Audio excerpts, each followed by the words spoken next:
A chance to give back to the community. It's a special day. I just had the opportunity to help a mother and her 3 children move into a home.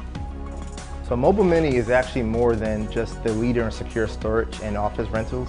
We are a community player. Giving back is one of Mobile Mini's core values. It's something that's ingrained in us. I take pride in knowing that my efforts in the community is helping to make someone's life better.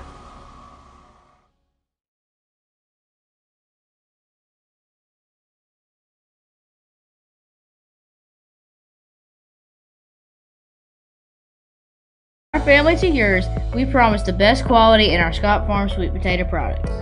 Whether served as healthy wedges or crunchy chips, we take pride in serving our community and our country. Locally grown and hand-picked, our chips provide the perfect choice for your game day snacks. Whether hitting a home run or cheering on the sidelines, our products ensure a healthy snack nearly everyone will enjoy. You're always safe at home with Scott Farms.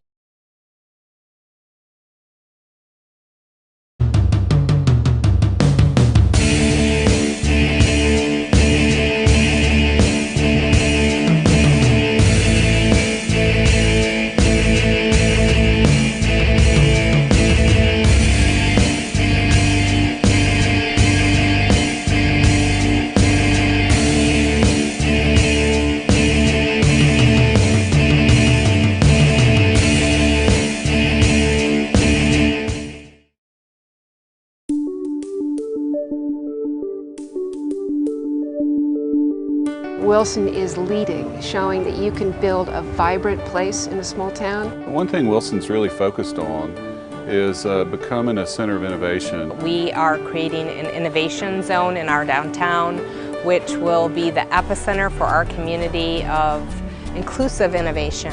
And when you have people all over the world to come to Wilson and talk about how did you guys do this? What did you do? People in Wilson are really excited about what's happening here. Well, what's at stake for Wilson is its economic future.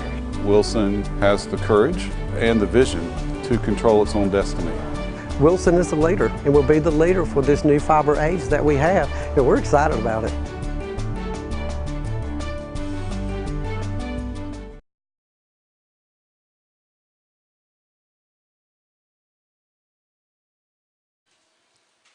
And good evening, ladies and gentlemen. Doug Page along with you here as we come to you live from Finch Field here in Thomasville, North Carolina, as the Wilson Tobs will take on the High Point Thomasville High Toms for the first time here in 2018. And for the Wilson Tobs, looking to try to get back into the win column after dropping a tough 10-1 decision last night at Martinsville against the Mustangs. It was all Martinsville early on in that one as they scored all 10 of their runs over the course of the first 3 innings, including a 6-run second inning that really sparked Martinsville to that win. The lone Tobs run came off of an RBI triple from Jacob Nestor. And outside of that, well, that was really all that the Tobs did last night. The closing pitching, a bright spot, as the Mustangs did not score after the 3rd inning, but they had already done their damage to that point. Now, for High Point Thomasville, it was a tough night for them last night. They dropped a 13-1 decision at Ashboro against the Copperheads. So both of these teams looking to try to get back in to the win count here this evening. And right now joined by my cohort here on the broadcast, as joined alongside here by Brandon Taw, or excuse me, by Brendan Two. No relation to Dudley Taw, right? I wish I was related to him. That man is fantastic, but no, I'm sadly not. Okay, so Brandon Two yes. Next to me here, as Brandon, last night, tough start for the Tobs. The early home runs, we had the 2-run shot in the first, the solo home run in the second. We'd mentioned that the home run ball was something that wasn't going to be able to be done. So just kind of talk about what you saw early on from pitching and from Sean Dealey. Well, I mean, Sean Dealey, I think I mentioned it on the broadcast before we started. He's got to get his ground ball pitching work. He's got to get down in the zone. And last night, the ball stayed up. Hanging breaking balls. There was a couple of unlucky hits. I mean, the one home run to the left field looked like it was a pop-up or a fly-out, and all of a sudden it leaves the yard. But that's kind of the way the baseball sometimes works that way. I was talking to Britton Doyle before the game. He's had 6-7 hard hit balls right at that's right true. At fielders, and that's it's just a hard thing to follow when you're hitting the ball right at fielders. I think there was a lot of solid contact last night, but only one hit to show for it with Jacob Nestor. The one thing the Tobs have to do, and I talked about it the previous game, is you have to cut down on the mental mistakes, on the wild pitches, the pass balls, and the walks. 22 walks over 17 innings of baseball. You're not going to win baseball games if you're doing that. So right now the starting lineup for the High Toms being introduced as they are taking the field, getting closer here to our national anthem, and then first pitch as we were scheduled to start at 6 o'clock, looking more like it's going to be 6:05 for a first pitch. A lot going on here tonight at Finch Field. Give you the head coaches first for the Wilson Tobs. They are led by first-year head coach Brian Hill. He is assisted by Jim Leggett and also Colin Brinkley showing up this morning. He made the trip, so his first game as an assistant coach for the Tobs after joining us from Ole Miss. Take a look at the High Point Thomasville coaching staff. They are led by Brian Roundtree in his fourth season here in Thomasville. He is assisted by Ryan Mercer, who's in his third season, and then he's assisted by first-year assistant coaches Adam Carden, Dave Brown, and Javarius Banks. As that rounds out the High Point Thomasville coaching staff as the starters have been introduced. So we will get ready to step aside here quickly as we get set for the national anthem. We'll come back. We'll get you the starting lineup for the Tobs and what the High Toms will look like defensively as you are listening to Wilson Tobs Baseball here on the Wilson Tobs Broadcasting Network.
From our family to yours, we promise the best quality in our Scott Farm sweet potato products. Whether served as healthy wedges or crunchy chips, we take pride in serving our community and our country. Locally grown and hand-picked, our chips provide the perfect choice for your game day snacks. Whether hitting a home run or cheering on the sidelines, our products ensure a healthy snack nearly everyone will enjoy. You're always safe at home with Scott Farms.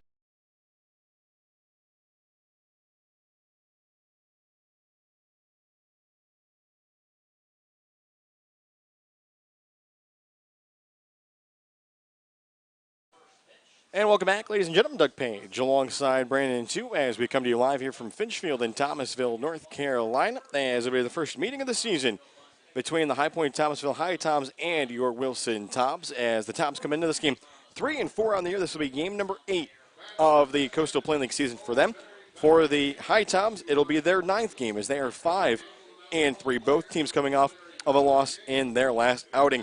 So starting lineup tonight for head coach Brian Hill will look like this. Brenton Doyle gets the start in center field. Drew Brooks, he bats second. He is at third base. Kevin McGowan bats third. He's the designated hitter. Shamoy Christopher will bat fourth. He is behind the plate tonight. Carson Freeman will bat fifth. He is in right field. Patrick Frick bats sixth. He is the shortstop. Batting seventh, that's the first baseman, Ben Fazo. Batting eighth, it's the left fielder, Dudley Taw. And then batting ninth, it is number 6, Jacob Nestor. He will get the start at second base. And it is Tyler Grauer who will go to the hill today for the Wilson Tobs. Give you a look here quickly defensively for the High Toms as through the outfield they'll have Christian in left, Butler is in center, Reese is in right. Through the infield, Bowman at third, Welch is at short, Massey is at second, Peters at first, and Cavanis is the catcher. And the starter for the High Toms tonight will be number 8, Landon Mitchell, a sophomore right-hander from Gardner Webb out of Kernersville, North Carolina. So as we get set here to have our first pitch, Brandon, quickly just want to ask you, this Tobs lineup over these last 4 games, seems like there's not really been any set lineup. A lot of changes We've seen some guys in the lineup, out of the lineup, guys moving up and down the lineup. Kind of what's been your idea of the lineup lately that Brian Hill has been sending out there? I think when you're just trying to find a combination of guys who are going to hit the baseball consistently, and that's what it comes down for Coach Hill.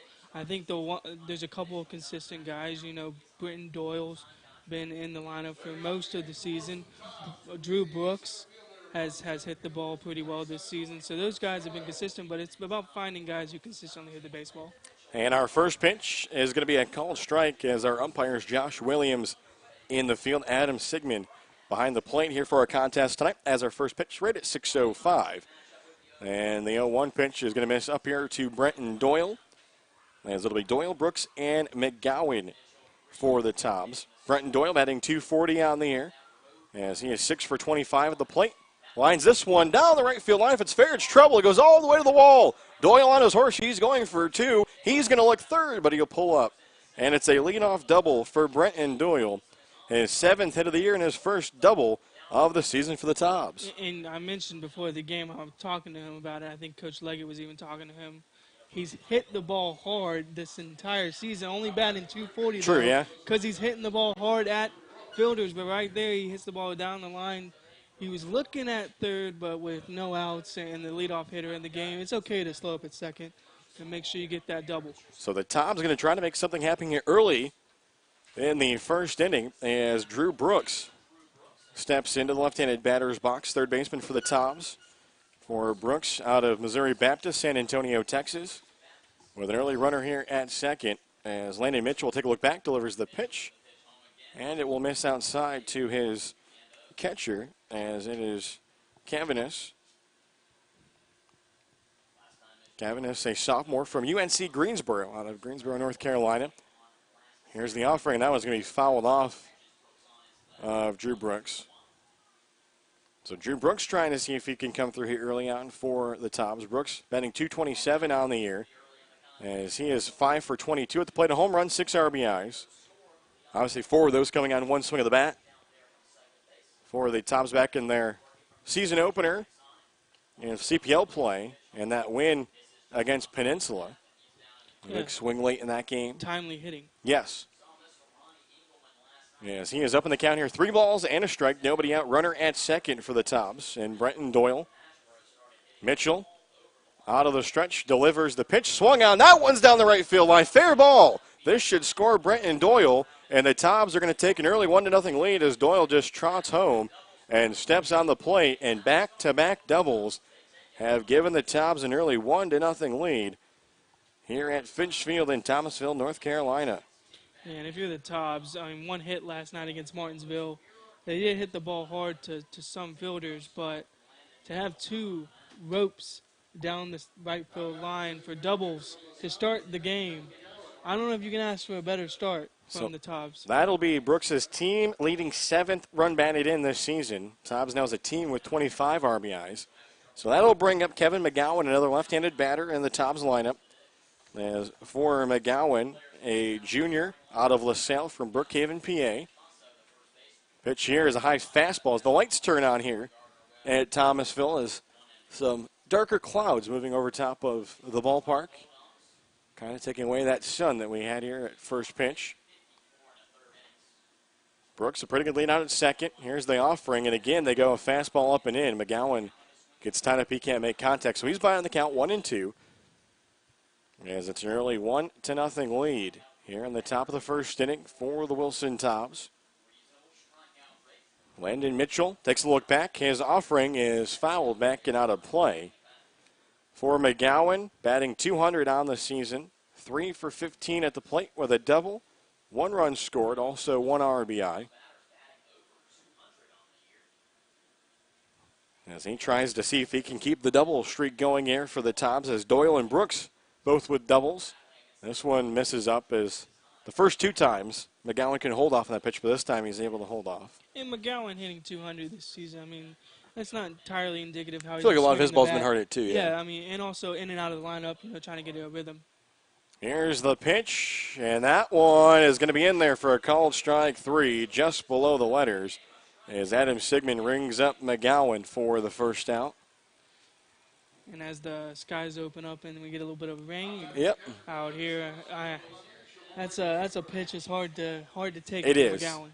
It's a tough one. Chamoy Christopher steps in with the rain coming down. Christopher will step into the left-handed batter's box, a junior out of Tennessee Wesleyan. As the pitch here misses up in the zone, no call from the home plate umpire. Something probably going to have to ask Chamoy Christopher here in the coming days. We have him listed from Virginia, but according to the Coastal Plain League and everywhere we've went for road games, they have him out of the British Virgin Islands. We're going to have to ask Chamoy about that. I'm going to ask him next time down there for batting practice. Have to see if we can figure that out a little bit. But he's ahead in the count here 2-0. Tobs have a 1-0 lead after the RBI double from Drew Brooks. He stands at second. Chamoy Christopher at the plate. That one is up and in. He has to turn out of the way. Well, I was also going to say, being from the British Virgin Islands, that's got to be a little bit cooler than being from, I guess, Virginia. This is true. So for Chamoy Christopher, batting .263 on the year, he is 5 for 19 at the plate, a double, 3 runs scored, 4 RBIs. Also a .391 on base percentage. Look back to second by Landon Mitchell to pitch home. That one tails away, and that'll be a walk. So runners on first and second for the Tobs, now with one away here in the top of the first. And Chamoy, nice job taking that pitch in the right-handed batter's box. Asking before the game, he's actually one of those rare guys. He's a catcher. Yep. He's a switch hitter. And I think he provides a nice little balance for this Tobs lineup, being able to hit from both sides of the plate. And we've seen him predominantly in the left-handed batter's box. I believe we've only seen him once or twice in the right-handed batter's box. Stepping into the batter's box here, Carson Freeman out of East Stroudsburg University. We saw him last night play right field and pitch. He came in to close out the game in the 8th inning, last one to be out there for the Tobs. He stands left-handed batter's box. Runner is going. Ball here is hit out to left field. Left fielder getting turned up a little bit. Christian, he'll make the catch, and Drew Brooks will have to head back. He was off and running. It was a late swing from Carson Freeman, and they're now 2 away. I don't know if that's a hit-and-run situation. It was weird because over at first, Chamoy Christopher, he wasn't going. Yeah, that just seems like a situation where Brooks reads that he can possibly make it to third and just takes off. Unlucky for Freeman getting a little bit under that ball. So runners still at first and second, now 2 away for the Tobs. Pitch here is going to miss up and away to the number 6 batter, Patrick Frick, the shortstop out of Wake Forest University. For Frick on the season, batting .154, 4 for 26 at the plate. No RBIs, 2 runs scored. As now the rain really starting to fall here, and Frick is going to take that one off of the wrist. And you remember in Edenton, he got hit with a pitch, or he said he got hit with a pitch. I think it was Morehead City, actually. Got hit on the wrist. And the trainer for High Point Thomasville is going to come out, and man, the skies have really opened up here at Finch Field. And I was going to say it was one of those weird situations where the ball hit the knob of the bat, or at least that's what the umpire said. And so Frick right there taking one. And that was a common theme. We were even talking with the visiting team. They even said that was the weirdest play they ever saw. They didn't know how it had went off of the bat. They thought it hit him. Yep. But a pitch here going to be swung at and missed by Ben Fazo as the bases are loaded for the Tobs, 2 away. Fazo, the first baseman for Wilson out of LaSalle in the right-handed batter's box. Here's the offering. That one misses up away as the skies continue to dump rain here on Finch Field. It looks so, it's still sunny outside. It's one of those sunny showers. And they're going to call the players off the field. It looks so perfect before the game. It did. So right now the players making their way to the dugouts as the skies have opened up. As the umpires pull everybody off, and right as they did, I believe it was the trainer for the High Toms. He came racing out of the dugout to maybe try to figure out why the umpires had pulled the players off. But they're going to cover up the mound and the home plate area here with 2 separate tarps. As the Tobs have the bases loaded with 2 outs. They do have a 1-0 lead after the RBI double from Drew Brooks, and it was really some good contact early on from the Tobs with Doyle and Brooks back-to-back going down that right field line. It's kind of unfortunate for the Tobs. Bases loaded. True, yeah. Swinging the bat well, and the rain comes. There's nothing you can really do about it. As we take a look here, while we have the chance, we'll take a look at the Tobs' upcoming schedule and how things will look here over the next couple of days as the Tobs finishing off their pair of road games as they were at Martinsville last night, here at High Point Thomasville this evening. Tobs tomorrow night back home at historic Fleming Stadium, a 6 p.m. first pitch against the Holly Springs Salamanders. First time that we'll see Holly Springs this year. Then the Tobs hit the road. Should be a nice one, as we'll be at the Fayetteville Swamp Dogs. Some renovations that have been done there, obviously with Fayetteville. I heard it's a really beautiful ballpark. Fayetteville getting a minor league team next year as a team moving from Bowie's Creek over to Fayetteville. Then we'll have the Astros affiliate in there next year. So it'll be interesting to see what happens with the Swamp Dogs and their collegiate summer league affiliation, as they've had a very nice relationship with the Coastal Plain League. And that game will be at 7:05 p.m. again on Monday, June 11th. And then the Tobs home for 2 games as they'll host Wilmington on June 12th, and then they'll host Edenton on June 14th. Yeah, and this is a big stretch of games for the Tobs with Wilmington. They're on a 3-game win streak, 5-3. Fayetteville 2-5 with a 3-game losing streak right now, and even Holly Springs at 2-6, 2-game losing streak. So you really need to take advantage of those games against Holly Springs and Fayetteville, and then see if you can go toe-to-toe with a team like Wilmington, who is second in their division at 5-3, because Morehead City is so hot right now. Oh, yeah. 7-game winning streak, 7-1. And you can't blame them at all. And it's one of those things we talked about earlier where we saw, obviously, Morehead City. We saw them at their place. We saw them back at historic Fleming Stadium. They're a team that's built to, I think, last not only through the first half, but strong into the second half. Right. I mean, that's something you look at with a lot of these teams. You see a lot of these big-name schools, big-name players that come in after regionals and super regionals that fill out a team roster for the first half, but then as the second half comes around, you see a lot of those names and those schools start to fall off, and that's when your roster gets filled in with a lot of those Division II schools, even some Division III schools, some community college guys. But, I mean, looking at their roster, looking at their roster and the schools and the players that they have, I really feel they could keep that roster intact for the course of the season. So we talk about the standings. Well, we might as well take a look here at the out-of-town scoreboard and other games that are going on. Top of the second inning, Fayetteville already on the scoreboard against Holly Springs as the Swamp Dogs have a 2-0 lead. Top of the first inning, no score between Florence and Macon. 7:05 p.m. start, still no update. Obviously, have on less than an hour to go until Ashboro and Gastonia will get underway. Top of the first inning, Morehead City and Peninsula are scoreless. Also, top of the first inning, Lexington County and Savannah, they are scoreless. And then 7:05 start between Edenton and Wilmington, and then a 7:15 start as the Forest City Owls, they are in Martinsville tonight to take on the Mustangs. As all year long, Martinsville, they will start their games at 7:15, so they'll likely always be the last team to get going. Well, unless you get a game like last night where it was 2:20. So, I mean, it just really depends with this schedule. I'm really interested with that Holly Springs Fayetteville game, because those are the 2 teams that the Tobs are playing next. And just one of those teams is going to continue that losing streak, and the other one's going to get off the schneid. So we talk about the upcoming home games for the Tobs. Obviously, they'll be home on Sunday, June 10th, against the Holly Springs Salamanders, and that will be Bang for Your Buck Sunday, the first of the season at historic Fleming Stadium. It'll also be Bark in the Park and Faith and Family Night, so be sure to bring your friends, dogs, and donations, as we'll have $1 hot dogs, $1 popcorn, and $2 snow cones. A big evening of fun. This is true. It's going to be a great night. $1 hot dogs. I know popcorn, $2 snow cones. I know that you wish you probably could be down around the concession stand, but unfortunately, you're going to be a little bit preoccupied up in the press box. But we'd like to thank our game day sponsors for that: the Cottage Animal Clinic, PDSS, also Life 1031, State Farm, Agent Jana Lake, and Emerge Ortho for being our sponsors. Gates open at 5 o'clock. First pitch set for 6 p.m.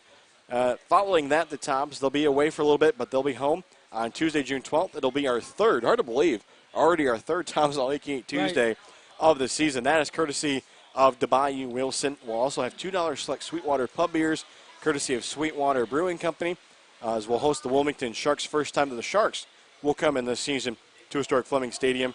Gates there will open at 6 p.m. First pitch set for 7 p.m. And as a reminder, on all Tobs All You Can Eat Tuesdays, that All You Can Eat Tuesday excludes beer and ice cream. And then the Tobs will be home on Thursday, June 14th, as it'll be Throwback Thursday, also City of Wilson Little League night at the ballpark, as all Little Leaguers will get free admission into the game. There'll also be $1 select beer, also draft beer specials, and half-price fountain drinks. And we'll also have our Farm to Field Farmers Market as the Edenton Steamers make their way back into historic Fleming Stadium. I feel like we play them every other week. That's probably true. That is probably true. As first pitch set for 7 p.m., gates open at 6. Again, we'd like to thank our game day sponsors for that: the Wilson City Little League, Emerge Ortho, R.A. Jeffries, and Dean's Farm Market. And while we're talking about it, it seems the skies have really opened up now. Now they're getting the tarp ready. Exciting time to be a Tobs fan. Yes, Saturday, June 16th. Make sure to mark it down in your calendars, ladies and gentlemen. I'll wait here for a little bit. I'll wait. Make sure you mark this down. Saturday, June 16th. It'll be the first doubleheader of the season at Historic Fleming Stadium. As from earlier this year, we had a game that was rained out against the Martinsville Mustangs, so we'll play 2 7-inning games. The first game will start at 6 p.m. It's going to be a packed night. I mean, we were talking about how Bark in the Park and Bang for Your Buck Sunday are going to be great. This is going to be the Star Wars Be a Hero night. It's also Slugger's birthday, and it's going to be Mascot Mania at the ballpark. So if you dress up to the game and come out, you got free admission and access to all of the on-field promotions and games, as anybody 12 and under can also celebrate Slugger's birthday with all his friends. So it's going to be a great time. The Martinsville Mustangs come in. Obviously, gates open at 5. First pitch is going to be at 6. And we'd like to thank our sponsors for that, BB&T, also FastMed Urgent Care, Farmer Insurance Agency, Clint Godwin, Thomas Law, Mobile Mini, Make-A-Wish of Eastern North Carolina, as we'll have some great things going on that night at Historic Fleming Stadium. So, seems the rain has continued to fall, and they have now the full field tarp out there after things got a little muddy. There was one guy out there, I think it was Tyler Garam, 34 for High Toms. He was having a little bit of a I saw that he went under the tarp, but I didn't want to say anything. But well, I mean, I saw that he'd go under. I feel bad for them out there. Under the tarp. That's a difficult job to do. And, so, seems we've kind of talked enough here and whatever things. I think we'll send this one to a commercial break, and we'll let you hear some words from our sponsors that are able to make Wilson Tobs baseball possible. As we are currently here in a rain delay in the top of the first inning, Tobs a 1-0 lead. They have the bases loaded with 2 outs as you are listening to Wilson Tobs baseball here on the Wilson Tobs Broadcasting Network.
Whenever you have a chance to give back to the community, it's a special day.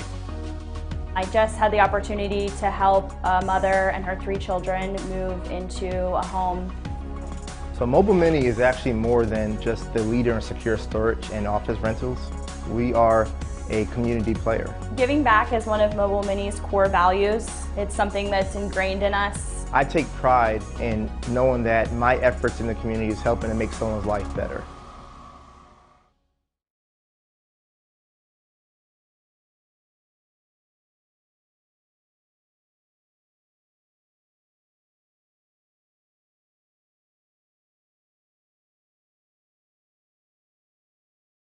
From our family to yours, we promise the best quality in our Scott Farm sweet potato products. Whether served as healthy wedges or crunchy chips, we take pride in serving our community and our country. Locally grown and hand-picked, our chips provide the perfect choice for your game day snacks.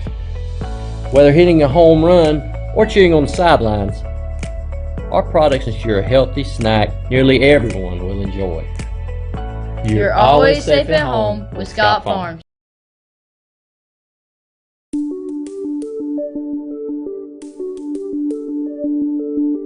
Wilson is leading, showing that you can build a vibrant place in a small town. One thing Wilson's really focused on is becoming a center of innovation. We are creating an innovation zone in our downtown, which will be the epicenter for our community of inclusive innovation. And when you hear people all over the world to come to Wilson and talk about how did you guys do this, What did you do? People in Wilson are really excited about what's happening here. Well, what's at stake for Wilson is its economic future. Wilson has the courage and the vision to control its own destiny. Wilson is the leader and will be the leader for this new fiber age that we have, and we're excited about it. Make another one. And welcome back, ladies and gentlemen. Doug Page alongside Brandon 2 here as the skies, I think you can say, have opened up here over top of Finch Field in Thomasville, North Carolina. And now the field's starting to get into that puddle phase where puddles around the field are starting to occur. They do have the field covered, but the rain not helping. It is intentionally picked up here at Finch Field. The Tobs currently a 1-0 lead here in the top of the first inning as they have the bases loaded with 2 outs. They started things out with the double off of the right field wall by Brenton Doyle. He would then come around on the double down the right field line by Drew Brooks.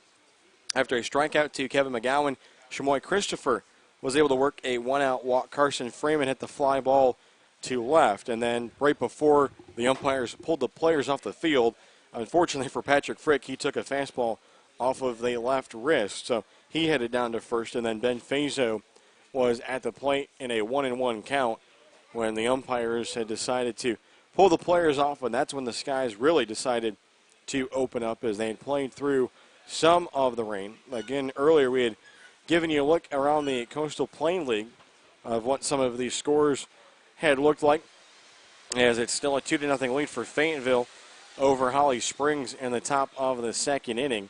And then some of the other games have yet to start, some games starting at 7:05 as Ashboro is at Gastonia, also Edenton at Wilmington, and then later tonight, 7:15, Forest City is at Martinsville, as that will get underway at 7:15 p.m. And then other games that are just underway are getting close to being underway, as Florence is at Macon tonight, and Morehead City at Peninsula, and then Lexington County is at Savannah. As that is a look around the games that are taking place here tonight. We'll give you a look while we have the chance to give you a look at some of the scores that we had last night across the Coastal Plain League. And if you wanted to see some offense, the game that you wanted to watch was probably Peninsula and Edenton. A total of 26 runs were scored, as Peninsula came away with a 16-10 win in that one. Also, Savannah 7-5 winners over Florence. We said earlier, Ashboro, they fell 13-1, or excuse me, they won 13-1 against High Point Thomasville at home. Forest City pulled out an 8-7 win against Gastonia. Macon all over Lexington County 9-0. As even though on the website it says that Macon last night played the Lexington County Blowfish, that was not the case. The Macon Bacon last night played the Lexington County Pancakes. Right. As Lexington County for one night decided to change the name. There were special jerseys. Fantastic promotion. It was. Unfortunately, it just did not go the Pancakes' way, as Macon was all over them 9-0 in that one. Holly Springs, they fell 7-1 against Morehead City. As Brandon mentioned earlier, Morehead City on a 7-game winning streak, as they are just starting to put space between. And you know, Doug, I was talking to some of the guys after the Morehead game, I guess when we went to Morehead City. Yep. You know, some of them are like, hey, we haven't played the best brand of baseball. We're not even at our best yet, and we're still finding ways to win games. True. And we have this 7-game win streak. So let's see if anyone can stop Morehead City right now. Yeah. And then the other final that we'll mention was Wilmington, 4-3 winners over top of Fayetteville last night, as that's a look around the scores. And now that I'm intrigued and we have the time, I'm going to pull up the box score between Peninsula and Edenton, because I want to see a look at this box score. I believe Edenton's highest run total before that was 5 runs. Yes. So if you're an Edenton fan, you're thinking, hey, we just put 10 runs on the board. We should win this game. So for Edenton, they scored 16 runs on 14 hits.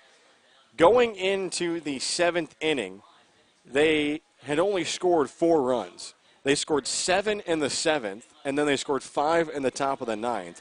For Edenton, they scored 10 runs on 10 hits, but they committed 4 errors defensively. They'd only scored 1 run going into the 7th. They decided to score 5 in the bottom of the 7th, and then 4 in the bottom of the 9th as they tried to see if they could complete the comeback against the Pilots. Unfortunately, it would not work out. So between the 7th and 8th innings, 7th, 8th, and 9th innings, those 3 innings almost took as long as the entire first 6 innings of the ball game as Peninsula picked up their 4th win of the season. They're now 4-2 on the year.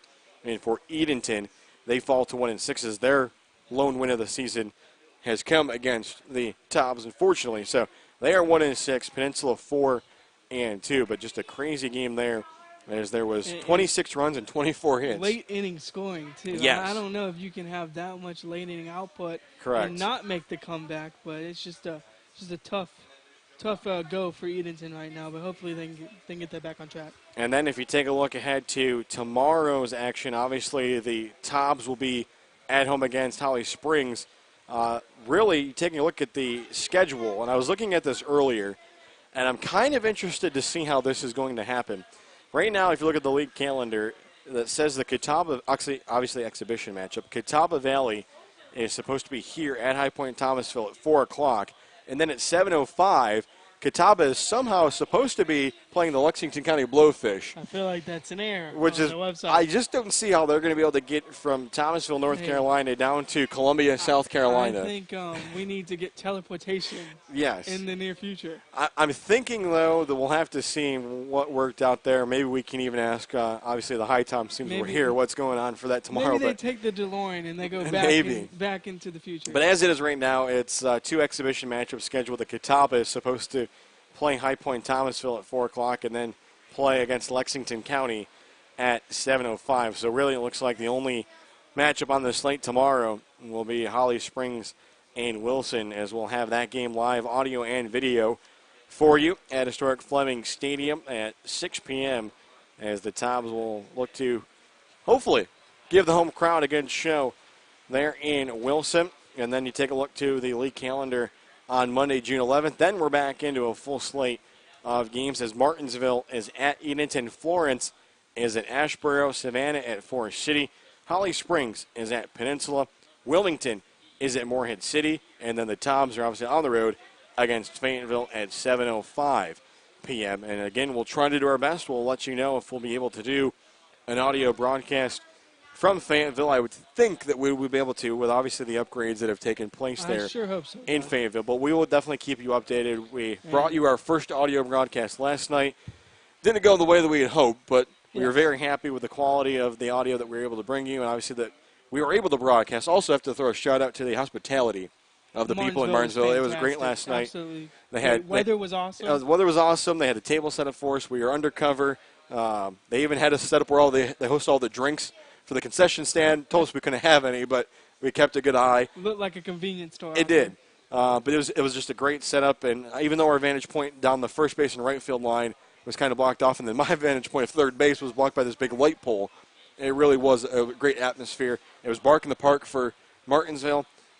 They picked up the win, so for their home crowd that was there, it was a great game. But definitely have to throw a shout-out to the Mustangs for allowing us to be able to broadcast audio there last night, even though in the end it didn't go the way of the Tobs. So with that, we'll send it back to another quick break here. Play some more commercials from our great sponsors as the rain continues to fall here in Thomasville, North Carolina, as we are delayed at the top of the first.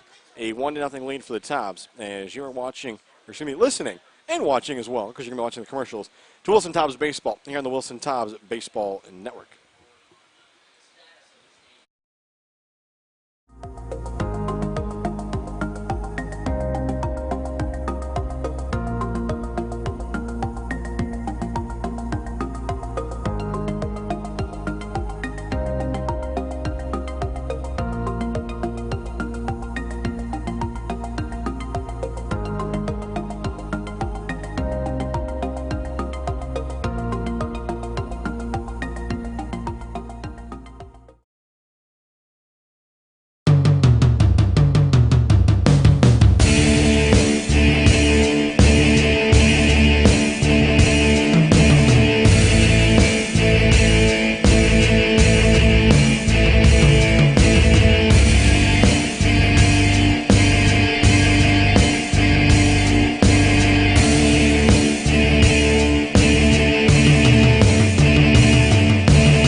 Whenever you have a chance to give back to the community, it's a special day.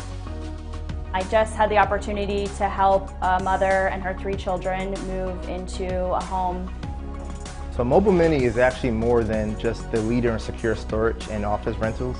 We are a community player. Giving back is one of Mobile Mini's core values. It's something that's ingrained in us. I take pride in knowing that my efforts in the community is helping to make someone's life better. From our family to yours, we promise the best quality in our Scott Farm sweet potato products. Whether served as healthy wedges or crunchy chips, we take pride in serving our community and our country. Locally grown and hand-picked, our chips provide the perfect choice for your game day snack. Whether hitting a home run or cheering on the sidelines, our products ensure a healthy snack nearly everyone will enjoy. You're always safe at home with Scott Farms.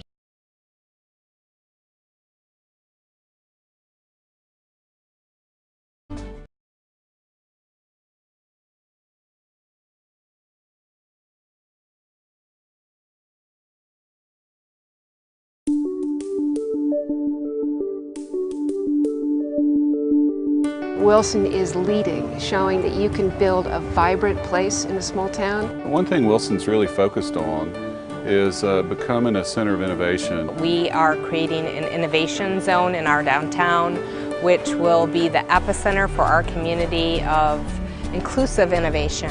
And when you have people all over the world to come to Wilson and talk about how did you guys do this? What did you do? People in Wilson are really excited about what's happening here. Well, what's at stake for Wilson is its economic future.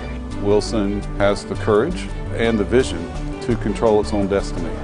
Wilson is the leader and will be the leader for this new fiber age that we have, and we're excited about it.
And welcome back, ladies and gentlemen. Doug Page along with you here, alongside Brandon, too, as you can see on your screen.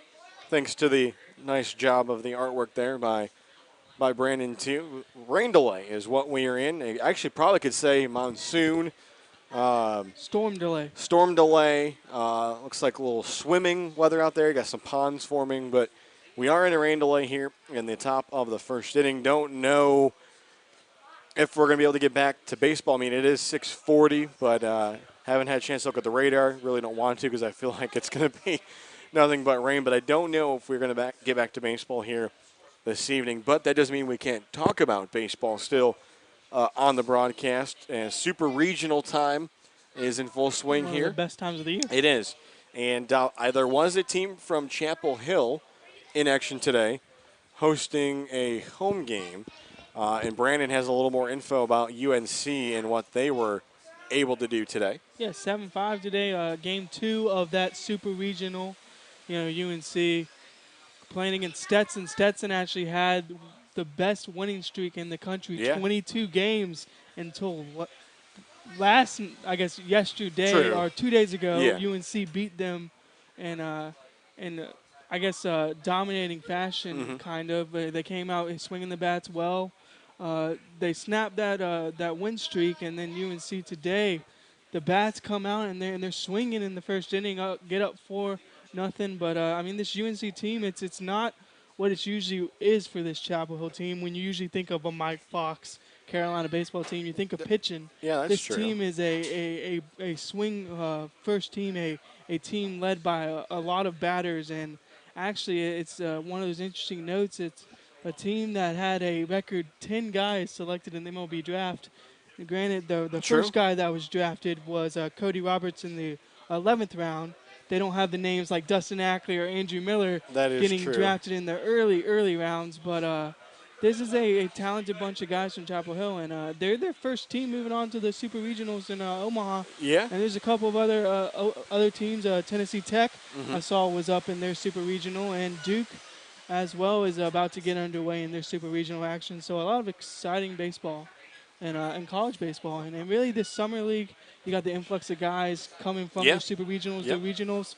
I know this Tobs organization is waiting on Danny Blair from South Carolina to get Come on, Danny. There. Yeah, so I mean, it's just you can come in whenever you want. Your locker's ready. We've already printed your name tag. Right. It's ready to go. It's just a fun time to be a college baseball fan. It really is, Doug.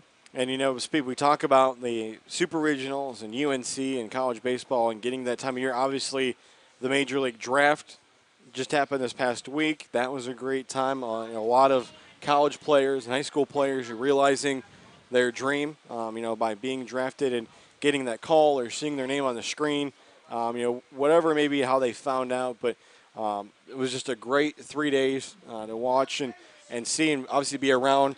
None of our Tobs players currently this year getting drafted, but, them being able to see them interact with their teammates that they knew getting drafted and, kids they went to high school with getting drafted and kids they've played out with previous colleges before maybe transferring, getting drafted. But then also seeing former Tobs getting drafted, and having their name called. It was just really great to see the Tobs personally. They had a couple of players that have donned the Tobs uniform before that were drafted, especially just two here locally.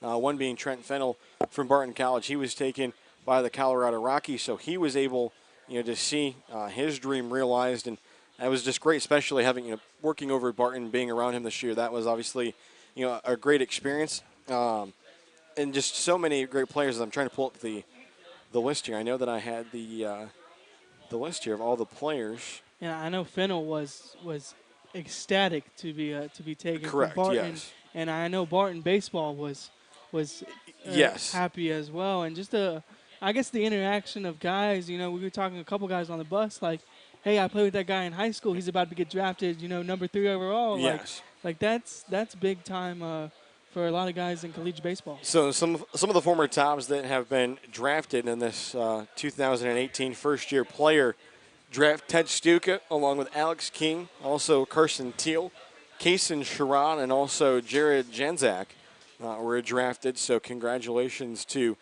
all of them. Trying to take a look here as Ted Stuka was drafted in the 39th round with the 1,165th pick by the Baltimore Orioles. out of UC San Diego.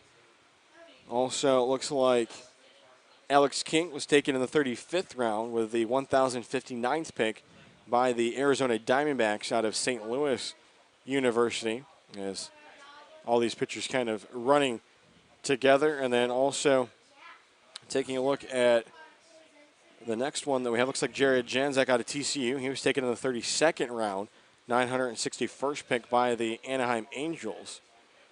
As I know you like that, calling the Anaheim Angels. A lot of people yeah. going back between L.A., Anaheim. I mean, I just feel like the Los Angeles exactly factor in it. They play in Anaheim. Let's not kid ourselves. Kaysen Teal out of Oklahoma State. He was taken in the 16th round by the Washington Nationals, the 491st pick. So congratulations to him. Then obviously, as we said, Trent Fennell out of Barton. He was taken in the 24th round, 726th pick. He was drafted by the Colorado Rockies. And then taking a look here at our final one, Kaysen Sherrod out of Texas A&M. He was drafted in the 7th round, 207th pick by the Miami Marlins. And there's a couple of guys on this year's roster that have a chance to get drafted in later years. So it's going to be really fun to keep up with those guys and see what happens, down the line. I guess with the weather, I guess the rain has lessened just a little bit. Just a little bit. But the real problem is there's a lot of puddles forming around the field. So we'll see what happens. We'll definitely with this game. We definitely will. But just a fun time to be a college baseball fan with the NCAA tournament going on in Division I. You had the Division II baseball NCAA tournament.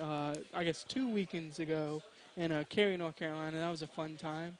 And just the college summer league's kicking up with I guess the Coastal Plain League. A lot of guys are bringing their broomsticks in the Coastal Plain League right now.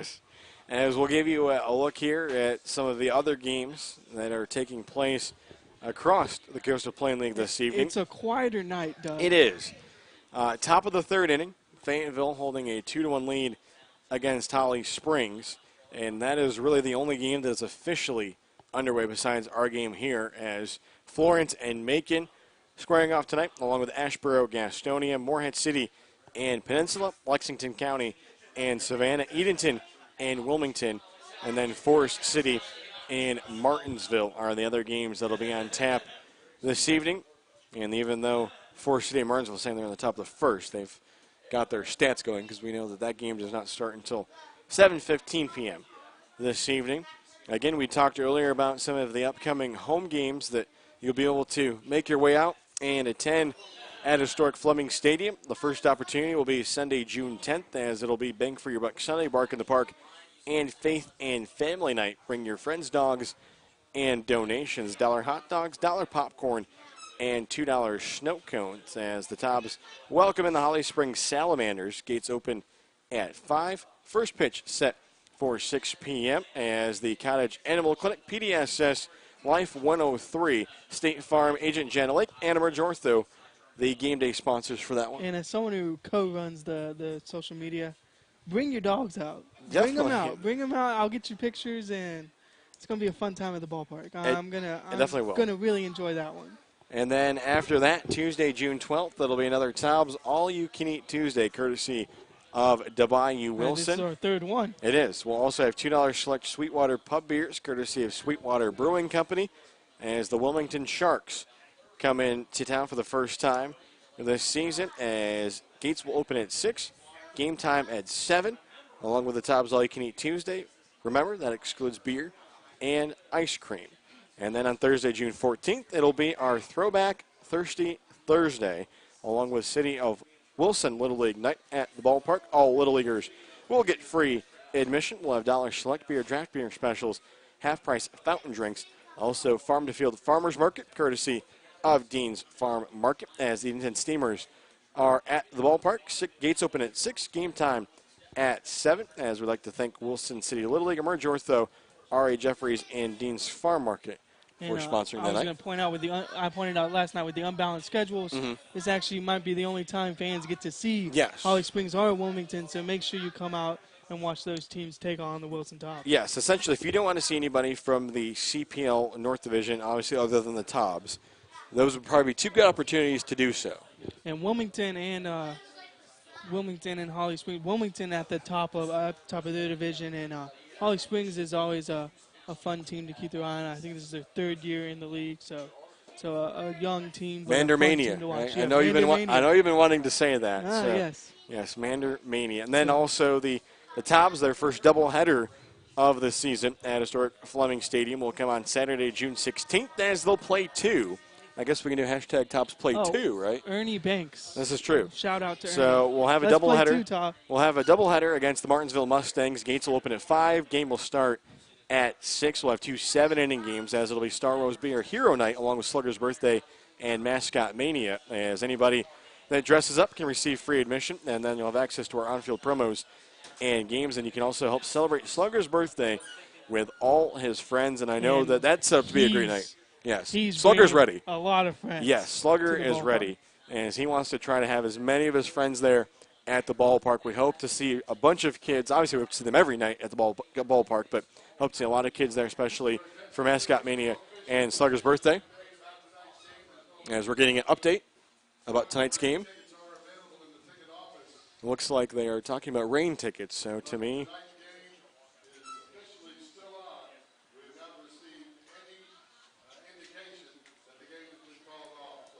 so it looks like as of right now, we're going to try to wait things out as they make the announcement here at the ballpark at Finch Field, saying that they will be issuing rain tickets, but that. And Doug, I am a superstitious guy, a guy who believes in conspiracies, but baseball gods, why? Why must you do this to us? Yep.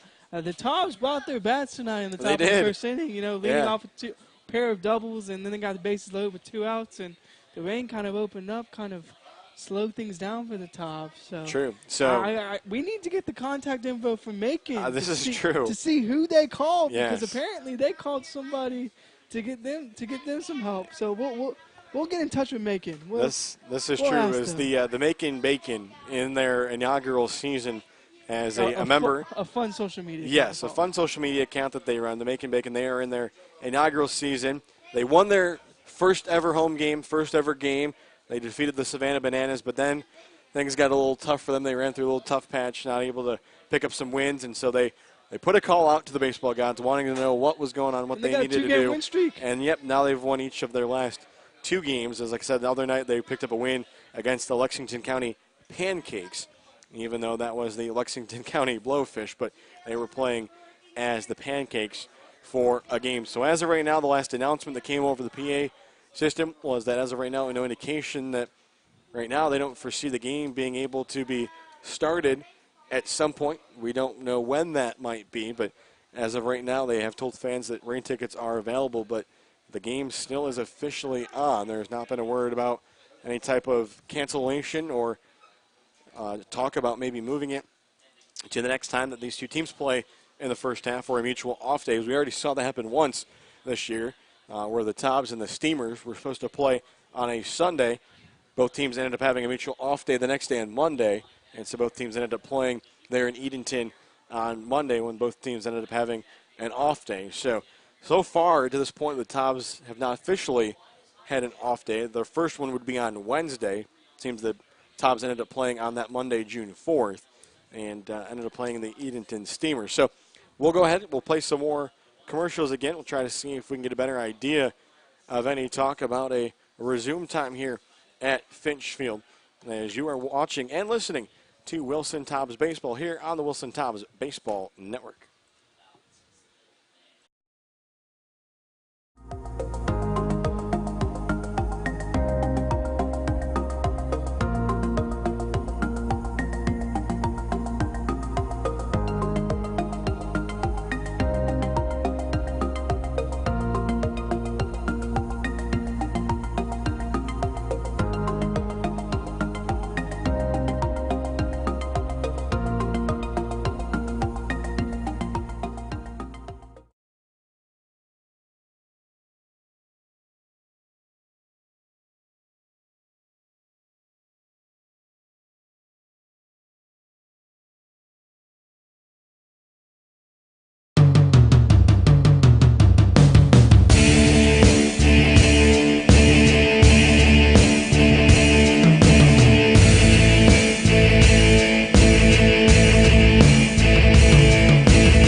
Whenever you have a chance to give back to the community, it's a special day.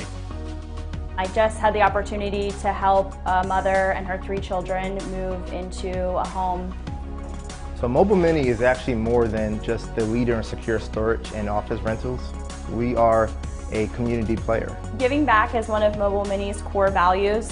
It's something that's ingrained in us. I take pride in knowing that my efforts in the community is helping to make someone's life better. From our family to yours, we promise the best quality in our Scott Farm sweet potato products.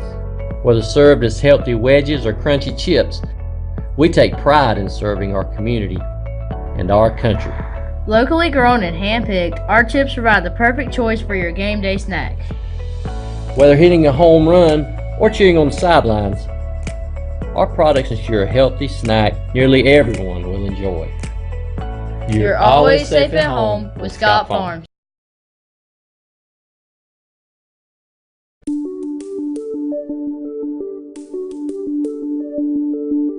Wilson is leading, showing that you can build a vibrant place in a small town. One thing Wilson's really focused on is becoming a center of innovation. We are creating an innovation zone in our downtown, which will be the epicenter for our community of inclusive innovation. And when you have people all over the world to come to Wilson and talk about how did you guys do this? What did you do? People in Wilson are really excited about what's happening here. Well, what's at stake for Wilson is its economic future. Wilson has the courage and the vision to control its own destiny. Wilson is the leader and will be the leader for this new fiber age that we have, and we're excited about it.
Wilson is leading, showing that you can build a vibrant place in a small town. One thing Wilson's really focused on is becoming a center of innovation. We are creating an innovation zone in our downtown, which will be the epicenter for our community of inclusive innovation.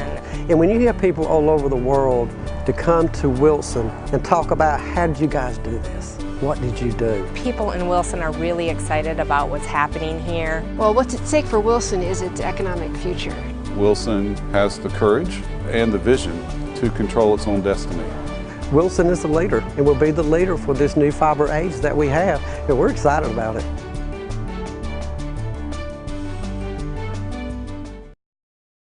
From our family to yours, we promise the best quality in our Scott Farm sweet potato products.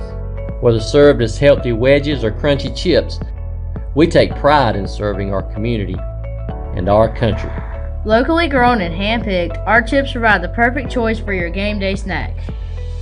Whether hitting a home run or cheering on the sidelines, our products ensure a healthy snack nearly everyone will enjoy. You're always safe at home with Scott Farms.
Whenever you have a chance to give back to the community, it's a special day.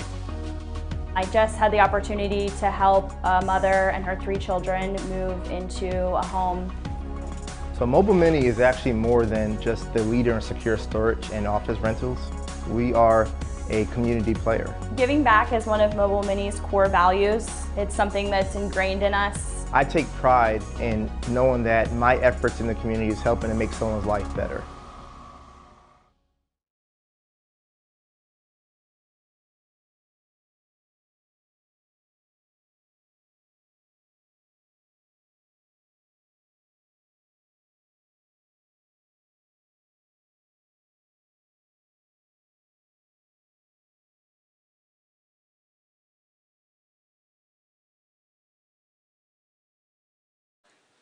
And welcome back, ladies and gentlemen. Doug Page along with you here, alongside Brandon Tew, as we come to you live from Finch Field in Thomasville, North Carolina, where we see a baseball field that is still covered with a tarp.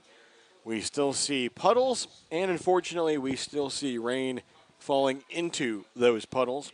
As had a chance here to actually open up the weather report and was looking at the radar, and on my phone it's showing possible light rain for the hour, but it's actually showing some moderate rain coming through in about the next 10 minutes to half hour, and then continuing into some lighter rain.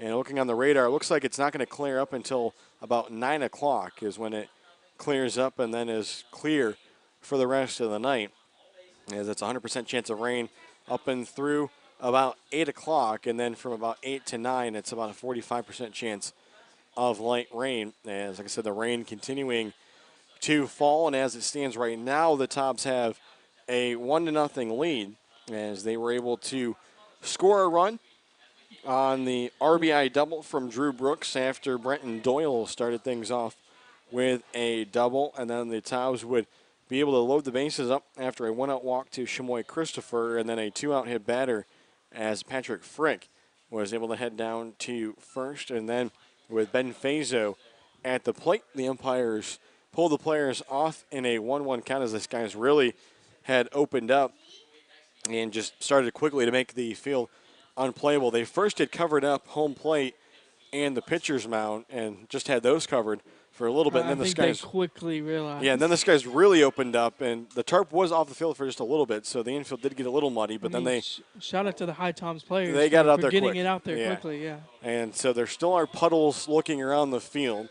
The field has started to soak up some of those puddles, but like I said, it's starting to rain again, and definitely a lot of water on the tarp. Now the umpires were up here in the press box a little bit ago. They have made their way back down to the field. They were kind of walking around the outfield and then made their way down to the dugouts, obviously to talk to both coaching staffs about what their findings were and what they thought of the situation and the safety of the field. But as it stands right now, we are currently in a rain delay as we come to you live here from Thomasville, North Carolina. We'll give you a look here as there are some scores and games getting underway across the Coastal Plain League, as bottom of the fourth inning already between Fayetteville and Holly Springs, as those two teams are tied at 2 runs apiece.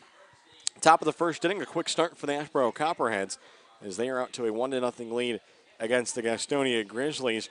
Still waiting for a start between Florence and Macon. Bottom of the first inning, Morehead City and Peninsula are scoreless, and then still waiting also for a start between Lexington County and Savannah, Edenton and Wilmington, and Forest City and Martinsville. They should be getting close to first pitch as we speak. So that's kind of a look around what's going on right now in the Coastal Plain League.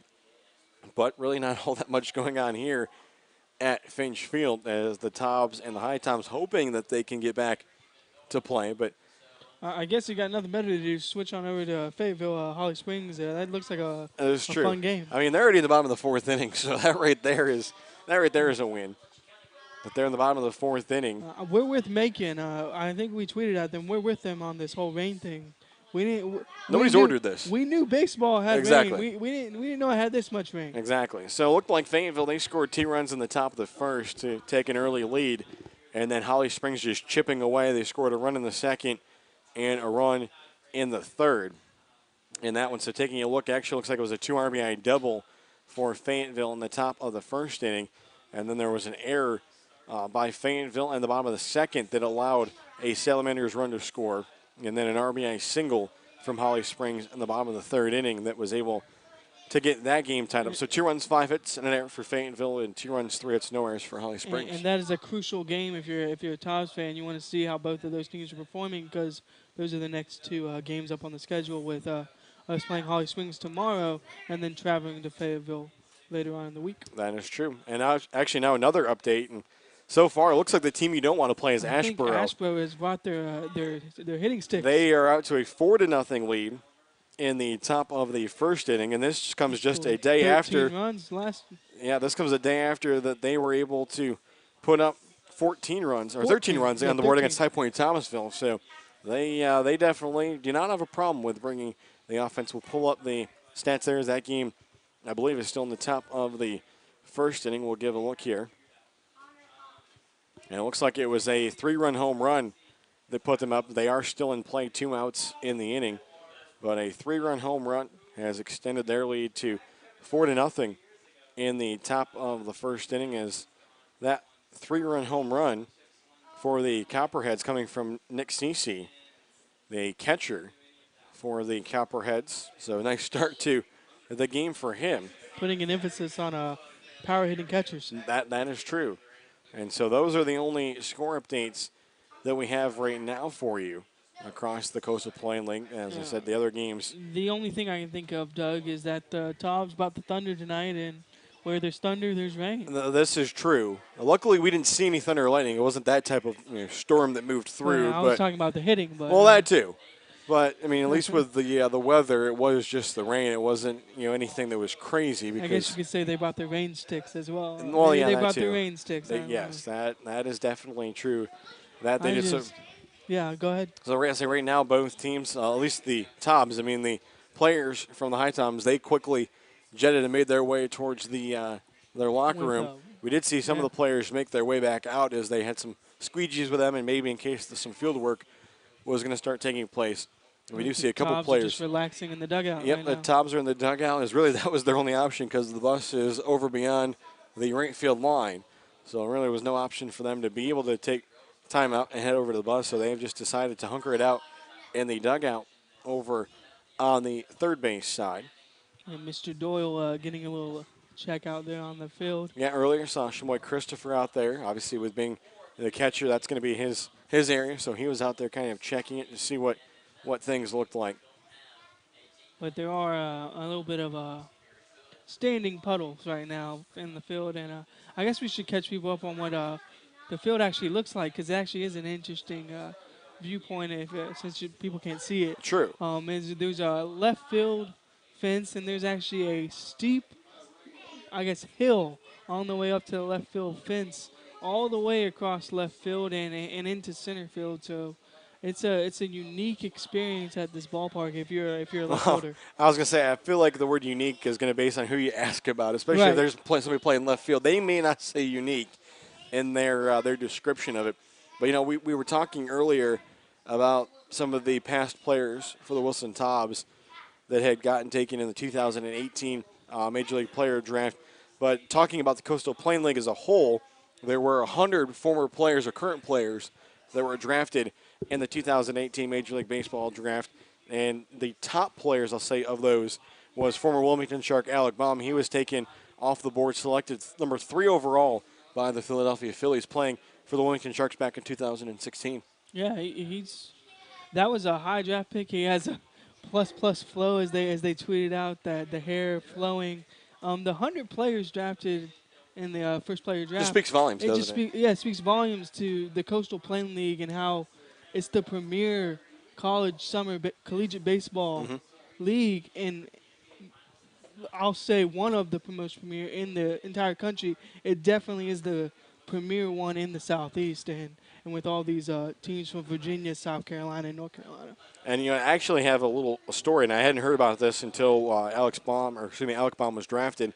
That there actually was a little story about him and his start in the Coastal Plain League and his playing before he even got to play his first game with the Wilmington Sharks. And there's a story that goes around that when Baum first arrived in Wilmington, he caught a ride straight to the stadium, and he hadn't yet had a chance to speak to anybody with the organization. He stepped down to the field and decided to take batting practice. Well, he hit 9 home runs while taking batting practice, before even meeting anybody at the facility, anybody at the field, his teammates, coaches, front office people, just got to the ballpark, started hitting baseballs, and he hit 9 home runs. And that was the start of his season with the Wilmington Sharks. So obviously it turned out to be a great season for him. Bright future ahead of him. I was going to say, if he ends up making it to the majors, he's going to have a fun time playing at Citizens Bank Park. This is true. That year for the Wilmington Sharks, he batted .330. He had a league best 51 RBIs to go along with 11 home runs, 12 doubles, and he had a .522 slugging percentage. And he was also named the 2016 CPL All-Star Game, named to the CPL All-Star Game. And then he also won the All-Star Game Home Run Derby, and he was also a member of the All-CPL First Team in 2016. There were some other players that were drafted in that first round on the first day that were former CPL alums. Also taken was former Savannah All-Star Jameson Hanna, who helped lead the Bananas to a 2016 CPL championship in their inaugural season, as Hanna was picked by the Oakland Athletics in the second round of the draft. He was taken 50th overall. He finished the 2016 season with the second best batting average in the league at .371, while notching 12 doubles. He had 1 triple and 4 home runs, as he played his college baseball at Dallas Baptist.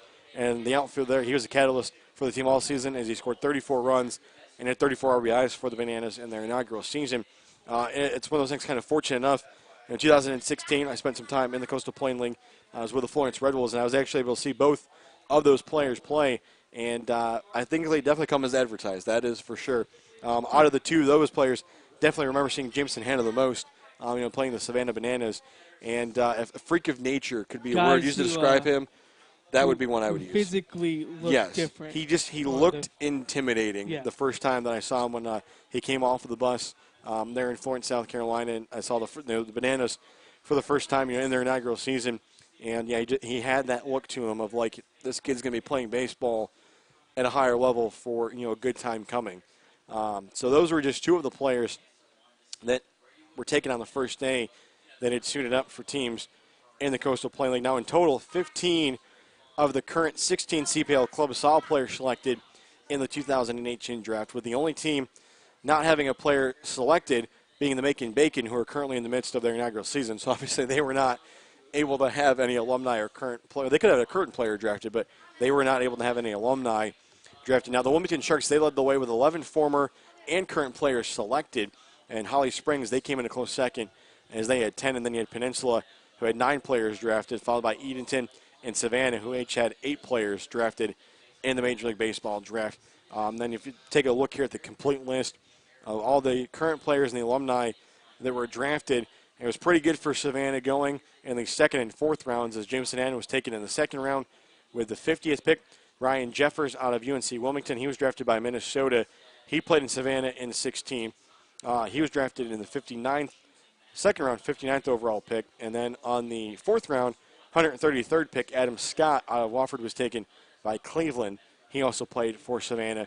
But then the first player not between Wilmington and Savannah, 5th round, 143rd pick, as Brady Fiegel out of Ole Miss was drafted by Oakland. And so a little bit of a connection there, as current Tobs assistant coach, who just had his first game with us today in Colin Brinkley, coming from Ole Miss. So one of the players that he was able to be around there at Ole Miss. I think I forgot who asked him on the bus. Someone asked him about Friegel, and he said Friegel is as advertised. That I can definitely see that. As a player, yeah. So when you read the list of alumni you get from the Coastal Plain League, I mean, obviously at the top is Verlander.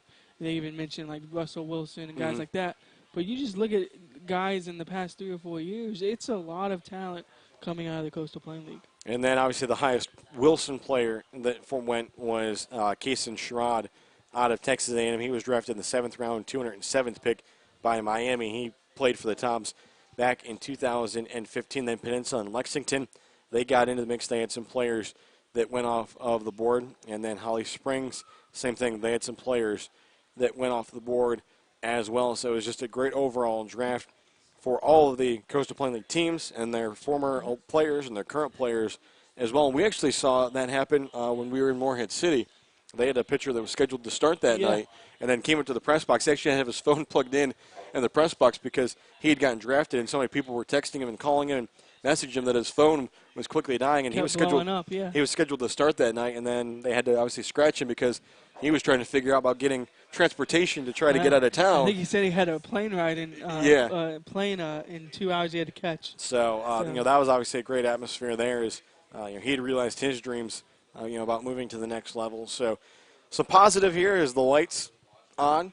Some blue skies starting to move back in. They are getting the water off the top. Yes, we are pushing some water off of the tarp out there on the field as the rain has stopped. Don't see anything falling out there. So hopefully getting closer to being able to maybe reveal the field, see what it looks like, take that tarp off, but mainly going to see where to push that water and then see what things look like after all that water is taken off of the tarp and then finds its way off and wherever it may be into the field.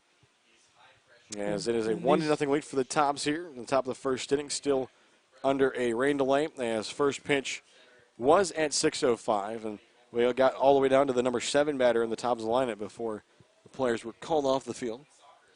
Yeah, almost came all the way full circle in the lineup, almost turned the lineup over, but bases loaded also, so it's a tough momentum shift, yeah. Shift right well, there. then the other We'll part, see. we talk about the momentum shift on the side of Wilson, but also talking about the momentum shift on the side of High Point Thomasville. And if we do get back to play, will we see Landon Mitchell back out there? He loosens his arm up. He Mhm. gets ready to throw. He throws 7 guys into the inning, and then you're telling him to gear it back up almost. Yeah. I don't know if you want to tell a college guy, hey, let's try to gear your arm back up to pitch. You're not even going to tell major league guys to do that. So we might have to see somebody else come out of the bullpen for High Toms. But hopefully we can get this game in, and hopefully we can get it started. It definitely looks like the High Toms staff is trying to get the water off the tarp, and they're expecting to play, and the umpires are out there, I guess, walking around the diamond. Yeah, because as of right now, well over an hour into this rain delay, as we were also talking there while we were off of the air about what the status of Tyler Grauer would be. We obviously knew he was scheduled to make the start tonight. Another thing, like he loosens his Same arm thing, up, even though he's not hadn't been in the field yet. Exactly. He's already loosened his arm up, so you got to get that started all over again. True. We'll see if he even takes the mound for the Tobs. And we'll have to see, as Brandon had mentioned, the umpires, they were off of the field for a little bit and then had made their way out right now. They have made their way over to the first base dugout. That is the High Toms dugout. And I was going to say, we can even talk about Grauer. I was excited to see him pitch. Yeah. Because the last time we saw him, he pitched against Edenton at Edenton's place and threw 10 strikeouts in 5 innings. Kind of mowed down the Steamers batters. And it was a dominating performance by him. So I was excited to see him get another start out there. He obviously is a back end of the bullpen guy for Indiana State, a setup man, closer type of role for Indiana State. Throws about 75, 80% fastballs, but he was locating. He said he had his breaking ball, which we interviewed him the day after. He said he has breaking ball working as well. So just I was excited to see him get back out there for his second start of this season for the Tobs. Well, and I think even too for Tyler himself, I think he was very happy. When I had the chance to sit down and talk with him, he was just happy to get back out there because he had had a little bit of time where he hadn't thrown or pitched. Obviously, after the season at Indiana State came to an end, and we had talked to him about him being bullpen, a setup type of guy there at Indiana State, and he's always had it in his mind and kind of wanted to go the starting route, but obviously the makeup and where he fits in to the puzzle at Indiana State, that's just not in the mix. But obviously he definitely has the stuff to be a starter. We saw that, and even when he came out at the end of the 5th inning, that's a spot I feel like the Tobs were in a comfortable spot. They had the big lead, but I feel like he easily could have come back out for the 6th inning and continued to pitch. But that was a spot where Brian Hill first started the year. Hey, you struck out 10 and 5. Let's take the positives and we'll just turn things over to the bullpen. Talking to him more in depth, he's the type of guy who really relies on that fastball to get it going in the start of the count, and then he works in the breaking pitch with the curveball, and then he'll mix in like a splitter or a changeup even at some points in the at bat. For the most part, he is a fastball pitcher who has to have that location and that and have that be on, and then he works in that devastating curveball because his fastball is so good. Yeah, that's definitely true. And that's one of the other things that's so interesting about collegiate summer ball and the opportunity that it affords, especially for pitchers, but you do see it as well, obviously with your position players, but with pitchers, getting the chance to kind of experience different situations. You might have a kid that comes in that's a closer, or a setup guy at their school, and but they've kind of had in their mind, hey, I'd like to try the starting role, or maybe be a middle inning guy as compared to a late inning guy, or really even have the starters where they're a starter at their school, weekend guy. They But say, hey, coach, innings. I want to try to have that different thrill of being at the end of the game. Having the spotlight on me, trying to close things out. But you also see it in the field. I can recall from a couple of different teams, different leagues, guys coming in having been outfielders, but said, hey, back in the day I used to play in the infield, and I'd like to try to get a shot at the infield. Or guys that haven't caught in a while that want to try to get back behind the plate, or just really do anything to try to keep playing, but get that different bit of experience at different positions. And obviously, you want to win in this league. True. This league is competitive, and it's a league with premier talent. Yeah. But collegiate summer baseball is about preparing guys for the next level and giving guys a chance to get opportunities. I would agree. And different experiences in different situations, as you were saying, and that's what makes collegiate summer baseball so fun. Correct. Then I talk about the experience that I've had. I've seen it, other leagues and other teams where, we've had, pitchers, most notably come in. One that I can think, we had a pitcher that came in from the school he was at. He was a freshman, really didn't throw, a whole lot, really didn't kind of have an idea of where he fit in, to their bullpen or starter role. Was just kind of a guy that was used in random situations, at his school. And so, our coach, the way he looked at things was he wanted guys to have an established, role. Hey, do you want to be a starter? Do you want to be a bullpen guy? Do you want to be a middle inning guy? Do you want to be a closer? So he kind of had an idea of where to run out. And this, individual, he just didn't have an idea of where he wanted to be. And so, the first time he went out there, coach said, hey, we're going to put you in the starting role, see if that works. Well, that didn't go all the best for him, from the starting role. And then quickly they gave him his first opportunity to close out a game. And, he was lights out, struck out the side. And from there on out the rest of the season, he was the closer, and that was the role that he filled into nicely. Yeah, and you hear fans talk about it. They're like, oh, well, it's just pitching. Yeah. It's just going out there and pitching. throwing a baseball. It's just, like, what's the difference between starter and reliever? And it's just it's a different type of mindset. Yeah. As someone who excelled at both, you've heard John Smoltz talk about it before. Yeah. Probably one of the few guys that has excelled at both roles, both the closer and starter. He always said it was a different mindset, getting to the ballpark that day and knowing that you were starting. You almost have a routine where you're like, oh, I pitch on this day, I have this. When you're a relief guy, when you're a guy coming out of the bullpen, if the coach calls down there and is like, hey, is your arm ready to go? It might not even be ready to go, and he's saying, get in the game, get me outs. It's just a different mindset, and if you don't believe that as a baseball fan, then you're not taking into account personalities and characters and people, because that is a whole mental part of the game and whole aspect of the game that kind of gets lost by some people. And that player in particular is talking about, his name John Colella, and he pitched at Holy Cross. And, he was a player, like I said, came as a freshman, really didn't know kind of where he wanted to pitch with starter, closer. He had that season where he decided to close out games, found out to be very good at it that year in the league. He set the league record for most saves in a season by a pitcher during that collegiate season. He was also the MVP of the All-Star game, picked up a save in the All-Star game. And then when he went back to Holy Cross, as his career went on, the next year he played in the Cape Cod League, so it was a very good opportunity for him. Yes. But he actually ended up setting the single-season record for Holy Cross for saves in the season. And last I checked, I don't know if it's been changed since then, but last I knew he actually was the career leader in saves at Holy Cross. Like I said, that was a pitcher that had come in as a freshman, had no idea. Had no idea where he would factor into the bullpen. And, just was able to progress and found his niche. And, like I said, was able to set numerous records at Holy Cross. Unfortunately, the dream was not realized for him. In his senior year, did not hear his name called, on the draft board. Is not in the game of baseball now, but, I had a chance to talk to him not that long ago, and he said that he wanted to go back and, obviously change anything. He had that experience, obviously playing summer ball up in New York, but then he also had the chance to play in the Cape Cod League and play with some very big names and very prestigious players. And as he said, some contacts and guys that are currently playing in minor league ball that he's been able to keep in touch with, and still is very close to the game of baseball. But definitely was not able to continue his career. But so those are just some of the little success stories that you're able to see around the country in these summer leagues. And I'm sure we see it all around the Oh, Coastal yeah. Plain League as well. Just those connections being made between guys who's like, hey, I play with this guy in summer ball after my sophomore year, and I'm still talking to him 5-6 years later. You know, guys who that's what this league is about. It's about making connections. It's about bettering yourself as a player and a person. And of course, everyone wants to win. It's all about it's a competition. It's competitive.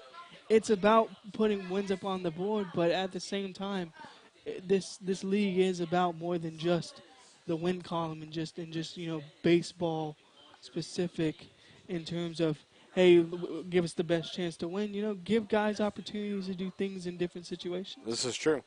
And so with that, I think we'll send this one back to a break here. I think we're close. I think we're getting closer. All of the players now, it's a good majority of the players and some of the staff here from the High Times out there pushing water off of that tarp very methodically, trying to find areas. Yeah, phenomenal work by them so far. On where to push the water, but hopefully we'll be able to get the tarp off here and get a peek at the field as the clouds have definitely changed a little bit. They look a lot better now. Some blue skies off in the distance, and the rain has stopped. So hopefully we will have baseball here tonight, even though we might play into later hours this evening here in Thomasville. But hopefully we will have an update for you here from Finchfield.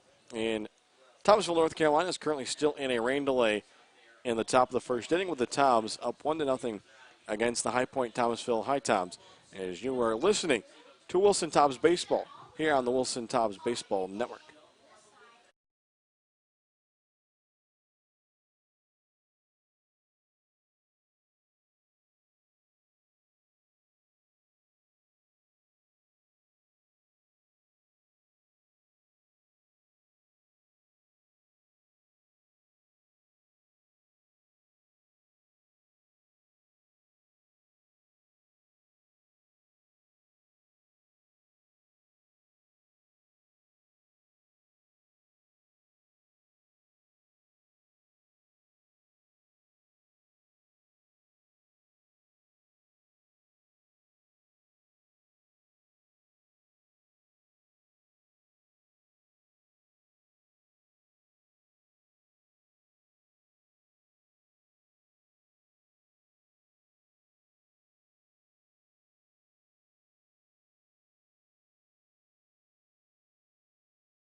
And welcome back, ladies and gentlemen. Doug Page along with you here from historic Finch Field in Thomasville, North Carolina. Still under a rain delay as the tarp has been removed and some speedy dry has been applied down on the infield. Players still looking at the home plate area, and also some of the players and coaching staff from High Point Thomasville out in the outfield trying to obviously soak up some of that water is from when they pulled the tarp off. A lot of that water dropping off in center field and in right center field and right field. So they're really trying to focus their efforts out there in center field and right center field right now, using some insulation to try to soak up some of that water, acting as a sponge, just trying to get up as much water as they can. The infield down in the dugout spent some time down there talking with the players and the coaches and trying to get an idea from them, and they said that the infield seemed pretty good. It was just talking with some of the outfielders, mainly Dudley Taw and Brenton Doyle, and them saying that, the outfield looked to be a little bit wet and a little squishy, so that was the only thing that really concerned them. So that's obviously where a lot of the efforts are being focused. It has not rained since they pulled the tarp off. The skies have stayed blue, so we are still anticipating, hopefully, trying to play some baseball here this evening. The Tobs have a 1-0 lead with the bases loaded in the top of the first inning. They do have 2 outs, and at the plate for the Tobs was Ben Fazo before the call was made by the umpires to pull the players off. And that's when the tarp was pulled out and really the skies opened up and the rain started falling. But we did spend some time down in the Tobs dugout on the third baseline chatting with the players, and they were trying to figure out if we were going to get back going here or just try to call and see what would happen. And obviously some high spirits down there, guys wanting to play and try to get this game tonight, especially with how things started out, as myself and Brandon, too, talked about, the players and the start and kind of the atmosphere. Obviously a tough game last night for both of these teams and wanting to try to get some positives back going and get into the win column here this evening. And so they are continuing to work on the field. Again, hopes leaning towards that we will get back to play here tonight. So they've been using insulation out there in the outfield, trying to soak up as much as that water as they can. Really the only areas down on the field that are still wet and muddy and maybe kind of iffy is down the foul lines, in the dirt down the first and third base lines, and then right in front of the dugouts where they've been pushing that excess water from where the tarp had pushed waters off on the side. Those were some areas where the water was really building up and kind of sticking things out. But outside of that, the infield really doesn't look all that bad. So hopefully we will be able to get back to play, but be sure to stay tuned to all of our social media avenues as we will keep you updated. So if you like us on Facebook, follow us on Twitter, or follow us on Instagram, we will try to keep you updated, as well as updating you here on the broadcast of when and if we will get back to play here tonight at historic Finch Field here in Thomasville, North Carolina, between the Tobs and the High Tobs, as you are listening to Wilson Tobs Baseball on the Wilson Tobs Baseball Network.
Whenever you have a chance to give back to the community, it's a special day.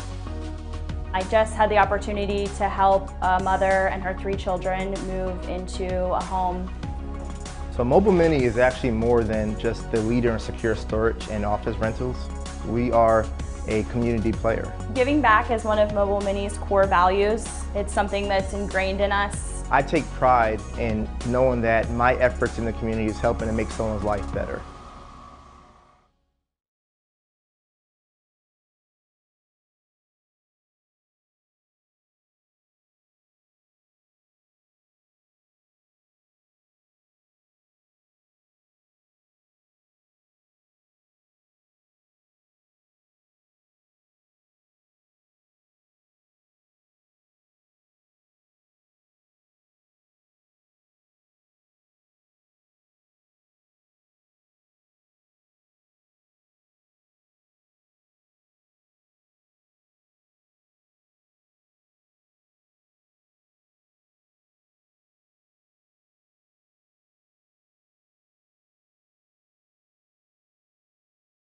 From our family to yours, we promise the best quality in our Scott Farm sweet potato products. Whether served as healthy wedges or crunchy chips, we take pride in serving our community and our country. Locally grown and hand-picked, our chips provide the perfect choice for your game day snacks. Whether hitting a home run or cheering on the sidelines, our products ensure a healthy snack nearly everyone will enjoy. You're always safe at home with Scott Farms.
And welcome back, ladies and gentlemen. Doug Page along with here, alongside Brandon, too. And the signal that we were thinking we probably would get, even though there was great work done by the players and the staff from High Point Thomasville out in center field, and left center field, and right center field.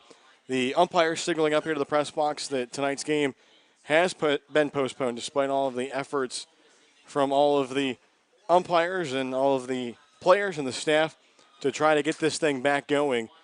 Just not able to do so. So the game has been postponed. Unfortunately, after a good start for the Tobs, they were up 1-0, had the bases loaded. There was 2 outs after a double from Bretton Doyle and a RBI double from Drew Brooks. Just not able to get things back going. So, again, tonight's game has been postponed. We don't know any more details than that. Outside of that, there are some other games going on in the CPL. A lot of other teams being able to play. And so it looks like we are not going to be getting back to playing because Brandon actually has pulled up the out-of-town scoreboard, so he'll quickly give you some score updates. Score updates from around the CPL. Actually, in the top of the ninth, we're talking about that being a close game for Holly Springs and Fayetteville. It's a very close game at 4-3. Holly Springs leading in the top of the ninth, and they are Ashboro, Copperheads, bottom of the fourth, up 4-1. So the bats kind of cooled off there for Ashboro, and bottom of the sixth, Peninsula up 2-1 over Morehead City. So Morehead City's 7-game win streak might be in danger. It could be, yep. Savannah up 4-0 against the Lexington County Blowfish, not the Pancakes anymore. Top of the fifth. Bottom of the fifth, Forest City Owls up 4-3 on the Martinsville Mustangs. Top of the fifth, Eaton Steamers up 3-0 on the Wilmington Sharks. And Florence, the Red Wolves. They're still under rain delay. Yes. Along with the Macon Bacon. The Bacon of Macon. Yeah, the Bacon of Macon. Yes. Hopefully they can call their baseball gods and see if they can get the game underway. So that will do it for us here tonight. Again, we will keep you updated via social media on what will be happening, but we have received word that the game has been postponed and that we'll not be getting back to action here tonight. So we will try to get word on when and if this game obviously will be started back up. We would assume it would be the next time that these two teams would play in the first half. But we definitely will let you know and keep you updated on all of that info. So that'll do it for us here tonight as we will sign off. Again, the Tobs were up 1-0 in the top of the first before the Skies decided to open up here at historic Finch Field in Thomasville, North Carolina. So we thank you for tuning in. For Brandon, too, and Doug Page, again, so long. Have a great night. And be sure to tune in tomorrow as the Tobs are home at 6 p.m. as it'll be Bark in the Park, Faith and Family Night, and Bang for Your Buck Sunday at historic Fleming Stadium in Wilson, North Carolina. So long, have a great night, and Tobs roll.